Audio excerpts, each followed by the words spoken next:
काम करते हैं। सबसे पहले बात करते हैं मैस फाइनेंशियल से और कंपनी के एग्जीक्यूटिव डायरेक्टर हमारे साथ मिस्टर ध्वनिल गांधी जुड़े हुए हैं। सर नमस्कार, शो में स्वागत है आपका। और मैं देख रहा था आपकी कंपनी को, बहुत ही डाइवर्सिफाइड एनबीएफसी है, तो थोड़ा सा समझना चाहेंगे दरअसल आपका कारोबार है कैसा। क्या आप डायरेक्ट रिटेल लेंडिंग करते हैं, होलसेल लेंडिंग करते हैं, एनबीएफसी के साथ आपके कोलैबोरेशन है?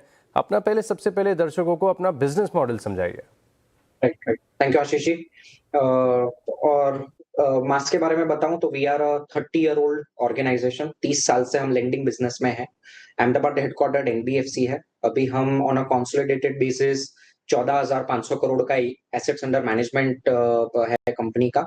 एंड जिस तरीके से आपने बोला that we are a diversified NBFC, हमारे मल्टीपल प्रोडक्ट हैं। प्राइमरीली हम लोग एमएसएमई लेंडर हैं, micro small medium enterprise lending करते हैं, जिसमें हमारा 80% बुक है। दूसरा जो हमारा बैलेंस बुक है वो है व्हील्स पोर्टफोलियो में, जिसमें हम लोग two wheeler loan, commercial vehicle, use commercial vehicle loan, salaried personal loan भी करते हैं। और हमारा हाउसिंग फाइनेंस सब्सिडियरी है जिसका ईयूएम 850 करोड़ है। एंड दिस इज इस तरीके से हमारा पूरा प्रोडक्ट स्वीट है।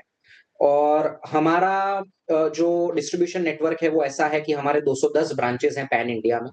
और हमारा एक दूसरा मॉडल है जिसमें हम लोग छोटी एनबीएफसी के साथ भी पार्टनरशिप करते हैं, क्योंकि हम जो सेगमेंट ऑफ बोरोवर को सर्व करते हैं वो काफी इनफॉर्मल रहते हैं। वो काफी सेमी अर्बन रूरल एरिया में भी प्रेजेंट रहते हैं। तो वहां पे जहां पे हमारा डायरेक्ट प्रेजेंस नहीं है, हमारा डायरेक्ट रीच नहीं है, वहां पे हम लोग जो छोटी छोटी एनबीएफसी रहती हैं पूरे देश में, उनके साथ कोलैबोरेशन करते हैं, क्योंकि ये business at the end of the day intermediation का है। हम लोग बड़े बैंक कैपिटल मार्केट से हम लोग बोरोइंग करते हैं और हम लोग रिटेल लेंडिंग करते हैं। इसी तरीके से हम लोग छोटी एनबीएफसी को भी के साथ भी पार्टनरशिप करते हैं, ताकि जो एंड बोरोवर है उसको सही तरीके से फंड पहुंच पाए। तो दोनों मॉडल हैं हमारे। और अभी हमारा मॉडल स्प्लिट है कि 65% हमारा यूएम आता है हमारी ओन ब्रांचेस, 210 ब्रांचेस है वो वहां से, और हमारा 35% जो यूएम है वो हमारे 200 पार्टनर है। अब 200 एनबीएफसी अक्रॉस द कंट्री, उनके साथ हम पार्टनरशिप करते हैं। तो हमने वो आइडेंटिफाई करी है पिछले 15 साल में, और ये हमारी जर्नी काफी अच्छी रही है। और ये दो मॉडल है हमारे डिस्ट्रीब्यूशन के। तो दोनों मॉडल के माध्यम से यहाँ पर लेंडिंग देखने को मिलती है, इसके चलते काफ़ी डाइवर्सिफाइड बुक है। अच्छा, बुक आपकी इतनी डाइवर्सिफाइड है, मैं देख रहा था कि पर्सनल लोन्स हैं, कमर्शियल व्हीकल्स के लिए लोन है, एसएमई लेंडिंग है, एमएसएमई लेंडिंग है, आपने अभी इसका जिक्र भी किया। तो दो चीज़ें मुझे समझनी है, इसमें कॉन्सेंट्रेशन सबसे ज़्यादा किसका है, डिमांड सबसे ज़्यादा किसकी है आपकी बुक में? अगर एयूएम में देखें तो सबसे ज़्यादा साइजेबल पोर्शन कौन सा है? और दूसरा, ग्रोथ के लिहाज से कौन सा ऐसा सेगमेंट है सर जो आउट परफॉर्म कर रहा है? Right right. सो अभी साइज की बात करें तो माइक्रो एंटरप्राइज लोन 5,500 करोड़ का कंट्रीब्यूशन करता है अभी हमारे एयूएम के टोटल एयूएम में। और एसएमई बुक हमारा 5,000 करोड़ है। तो बोल सकते हैं कि एमएसएमई जो हमारा दोनों बन के है वो 10,500 करोड़ के आजू बाजू का बुक है, आउट ऑफ 13,700 करोड़ हमारा जो स्टैंड अलोन बुक है उसमें से। और आगे जाते हुए हम लोग देख रहे हैं कि ज्यादा अपॉर्चुनिटी हमें दिख रही है एसएमई लोन में और व्हील्स बिजनेस में। एसएमई लोन थोड़ा बड़ा टिकट साइज वाला प्रोडक्ट है। जैसे जैसे कंपनी का साइज भी बड़ा है, वैसे हमने जो हम कस्टमर को जो लेंड करते हैं, जो अमाउंट लेंड करते हैं, वो भी हमने धीरे धीरे बढ़ाई है, क्योंकि हमारा रिस्क टेकिंग कैपेबिलिटी बढ़ा है।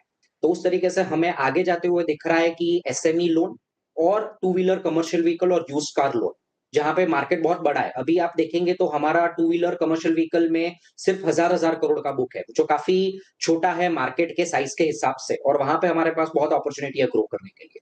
तो ये दो जो हमारे मॉडल हैं, एसएमई लोन्स और commercial vehicle two wheeler loan, वहां पे हम अच्छी ग्रोथ देख रहे हैं। और हमारा हाउसिंग फाइनेंस बुक जो सब्सिडियरी में है, पर जो हमारा हाउसिंग फाइनेंस बुक है उसमें भी 850 करोड़ का ही अभी हमारा बुक है। बहुत यंग है हम उसमें भी।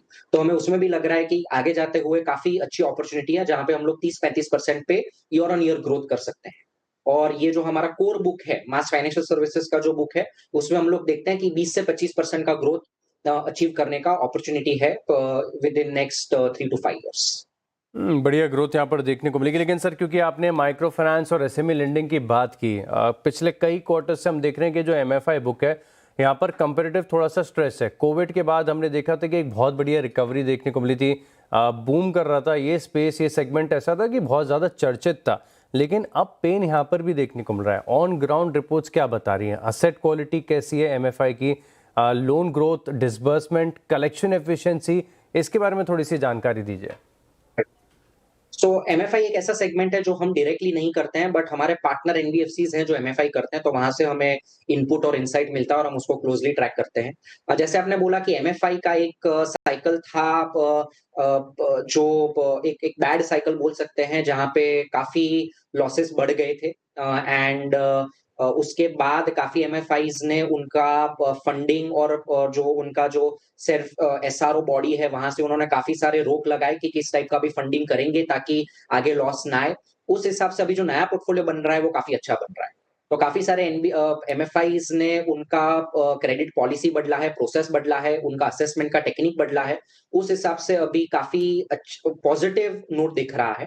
ओवरऑल एमएसएमई दूसरे जो नॉन एमएफआई था उसमें भी थोड़ा बहुत स्ट्रेस था, बट जो जीएसटी कट आया लास्ट ईयर, गवर्नमेंट ने जो किया जीएसटी कट, और दिवाली के बाद काफी अच्छा मोमेंटम और काफी अच्छा मार्केट में डिमांड रहा है। वी आर जस्ट होपफुल कि अभी जो स्थिति चल रही है वॉर की, उसकी वजह से ये डिमांड और जो नेगेटिव इम्पैक्ट आएगा वो शॉर्ट टर्म रहेगा और वो मीडियम टर्म लॉन्ग टर्म में नहीं जाएगा, वैसी हमारी होप है अभी। बट अभी देखते हैं कि वो सिचुएशन कैसे डेवलप होती है। बट एमएफआई की बात करें तो अभी सिचुएशन काफी अच्छी हुई है, और इस तरीके से अगर लेंडिंग किया गया तो आगे जाके एमएफआई में भी स्कोप अच्छा है और बुक अच्छी बन सकती है। थोड़ी से इंटरनल्स और फाइनेंशियल्स पर बात करते हैं, क्योंकि डाइवर्सिफाइड बुक है आपकी। ग्रोथ यहाँ पर बहुत सारे सेगमेंट ऐसे हैं जो तगड़ी दिखा रहे हैं। तो असेट क्वालिटी कैसी होती है आपकी? अगर क्वार्टर 3 की हम बात करें, क्वार्टर 2 के ट्रेंड्स देखें, तो असेट क्वालिटी जीएनपी और एनएनपीए कितने रहते हैं परसेंटेज के लिहाज से? राइट, सो हमारा जीएनपीए 2.5 टू 2.6 के बीच के रेंज में रहता है, और एनएनपीए हमारा 1.6 और 1.7 के बीच के रेंज में रहता है। और ये आप देखेंगे तो काफी स्टेबल रहा है over the past few quarters. And ये हम लोग आगे जाके भी हमारा जो गाइडेंस है इसमें कि ये हमारा जीएनपीए 2.5 टू 2.75 के बीच में रहेगा, और एनएनपीए हमारा 1.6 टू 1.75 के बीच में रहेगा, ये हमारा गाइडेंस है। हम लोग रिटेल लेंडिंग कर रहे हैं जहां पे ये नंबर्स जो हैं वो काफी इंडस्ट्री के पार पे है और काफी अच्छे हैं। एंड हमारा वही है कि हम ये मेंटेन करें, और हमारा फोकस वही वो भी रहता है कि जो जो भी जीएनपी एनएनपी नंबर आ रहा है, बट हमारा जो रिटर्न ऑन एसेट है वो अफेक्ट नहीं होना चाहिए। तो हमारा रिटर्न ऑन एसेट अभी 2.85 के आजू बाजू है, हम उसको उसके ऊपर भी काम कर रहे हैं कि किस तरीके से उसको 3% के नजदीक लेके जा सकते हैं। तो जीएनपी एनएनपीए के ट्रेंड भी अभी हमारे लिए काफी स्टेबल है। हमें लग रहा है कि Q4 के ट्रेंड भी स्टेबल रहेंगे, और Q1 में भी अभी देखा जाएगा कि किस तरीके से ये डेवलपमेंट हो रहा है। बट हमें जिस तरीके से हमने अंडरराइटिंग किया है उस तरीके से हमें ऐसा लग रहा है कि बहुत बड़ा इफेक्ट नहीं आना चाहिए। आपका प्राइमरी सोर्स ऑफ बोरोइंग कौन सा है? क्योंकि डिसबर्समेंट तो आपका बहुत डाइवर्सिफाइड है, शुरुआत से हम चर्चा कर रहे हैं, लेकिन आप जहाँ से पैसे लेते हैं वो प्राइमरी सबसे बड़ा मेजर सोर्स कौन सा है? सो मेजर सोर्स हमारे लिए बैंक्स रहती हैं, जो बड़ी बैंक्स रहती हैं, both PSU and private banks. तो आप हमारा लेंडर्स लेंडर्स लिस्ट का तो देखेंगे तो इंडिया की सारी टॉप बैंक्स, जो पब्लिक सेक्टर है, प्राइवेट सेक्टर्स हैं, या फिर जो डीएफआई है, सिडबी, नाबार्ड जैसी बैंक्स भी हैं, वो भी हैं। 15% जैसा हमारा बोरोइंग कैपिटल मार्केट से भी रहता है, जहां पे रिटेल एचएनआई का पार्टिसिपेशन भी रहता है और डेट म्यूचुअल फंड का भी पार्टिसिपेशन रहता है। तो जो बड़े म्यूचुअल फंड्स हैं उन्होंने भी हमारे पेपर सब्सक्राइब किए हुए हैं। तो हमारा अभी capital almost 23% capital adequacy ratio है, तो वो भी काफी हेल्दी है अभी। और हमने 2024 में एक फंड रेज किया था हमारे आईपीओ के बाद, 2017 में आईपीओ लाए थे। उसके बाद हमने कोई कैपिटल रेज नहीं किया, सीधा हमने 2024 में कैपिटल रेज किया 500 करोड़ का।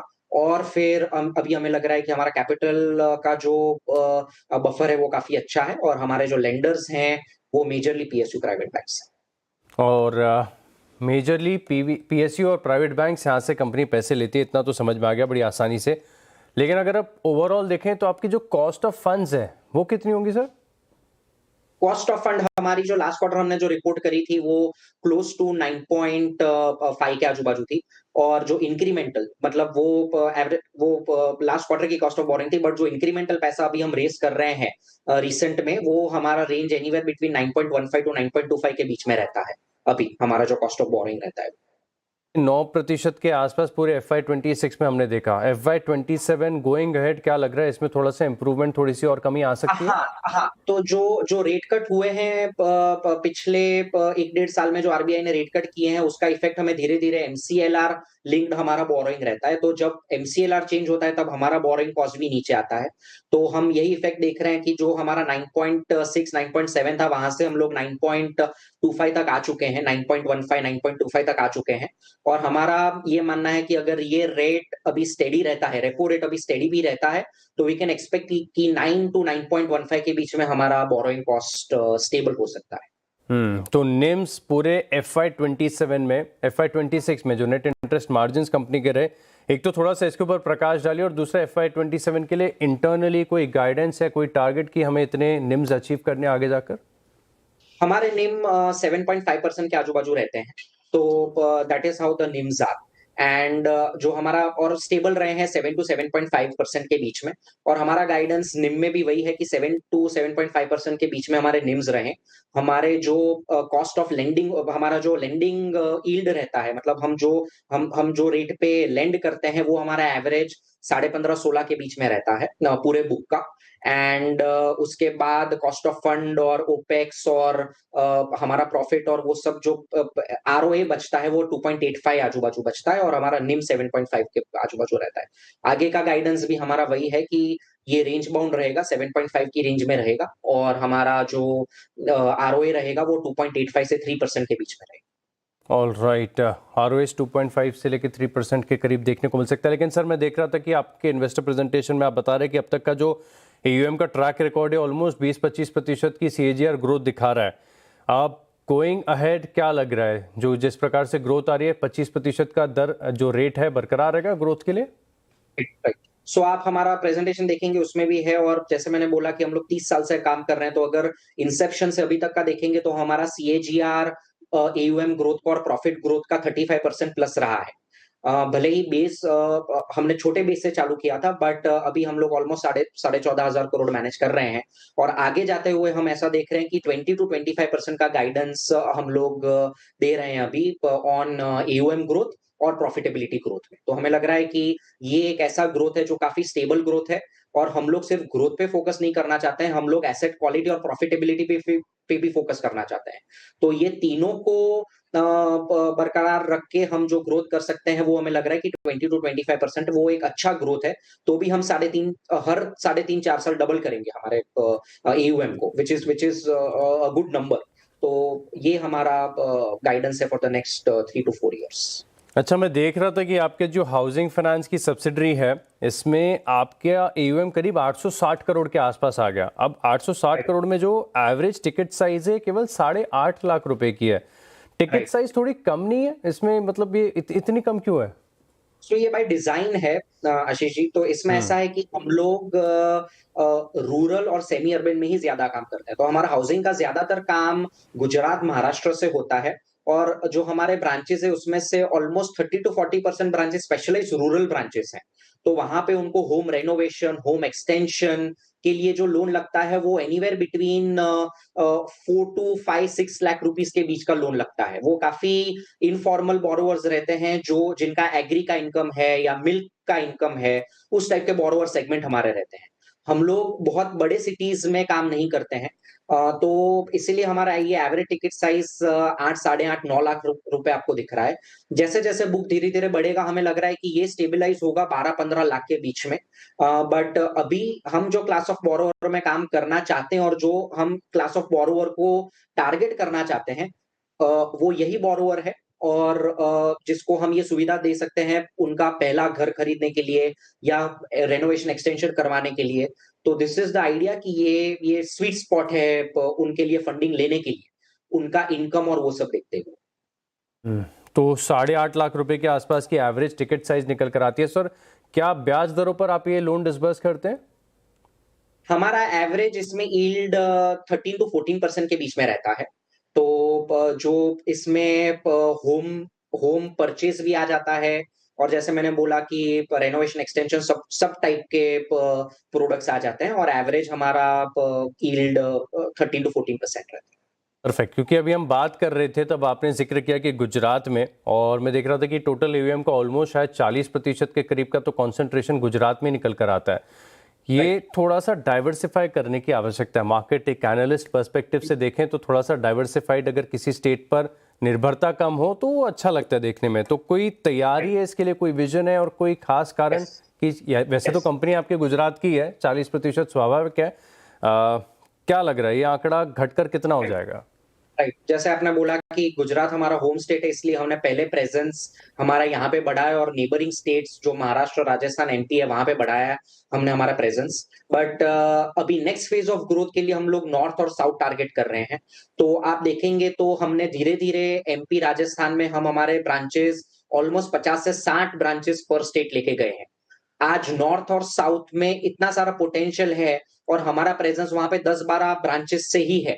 तो हम लोग तैयारी हमने अभी से चालू कर दी है कि जो हमें ये 15,000 से मान लीजिए कि 25,000 करोड़ तक का एयूएम पहुंचना है अगले 3 साल में, तो नॉर्थ और साउथ का कंट्रीब्यूशन मीनिंगफुल रहेगा। तो तमिलनाडु, कर्नाटका, एपी, आंध्र प्रदेश, तेलंगाना, नॉर्थ में उत्तर प्रदेश और दिल्ली एनसीआर, ये सारे काफी पोटेंशियल सेंटर्स हैं जहां पे हमने अभी हमारा बेसिक सेटअप चालू कर दिया है। और ये बेसिक सेटअप हम लोग 1 साल, 1.5 साल तक करेंगे। हम लोग अंडरस्टैंड करेंगे मार्केट को, हम लोग पोर्टफोलियो क्वालिटी देखेंगे, कस्टमर बिहेवियर देखेंगे और फिर हमें एक बार कॉन्फिडेंस आएगा तो हम वहां पे और डीपर पेनिट्रेशन करेंगे हमारे ब्रांच नेटवर्क का। तो हमें लग रहा है कि हमारा जो ये नेटवर्क 210 ब्रांचेस का है वो 300 साढ़े 300 ब्रांचेस पहुंच सकता है और उसमें अच्छा खासा कंट्रीब्यूशन नॉर्थ और साउथ के स्टेट से भी आ सकता है। तो एफर्ट्स जारी हैं उसमें ये और डाइवर्सिफाई करने के। डाइवर्सिफिकेशन आगे जाके यहाँ पर देखने को मिल सकता है। सर बहुत क्लैरिटी मिल गई, पूरे एनबीएफसी सेक्टर को बड़े आसानी से आज हमने समझ लिया आपकी कंपनी इतनी डाइवर्सिफाइड है, और बड़े आसान शब्दों में आपने समझा दिया कि कैसे पूरी एक एनबीएफसी ऑपरेट करती है। बहुत बहुत धन्यवाद सर आपका, आपने सीएनबीसी आवाज के लिए अपना वक्त निकाला। Thank you so much sir. चलिए इसी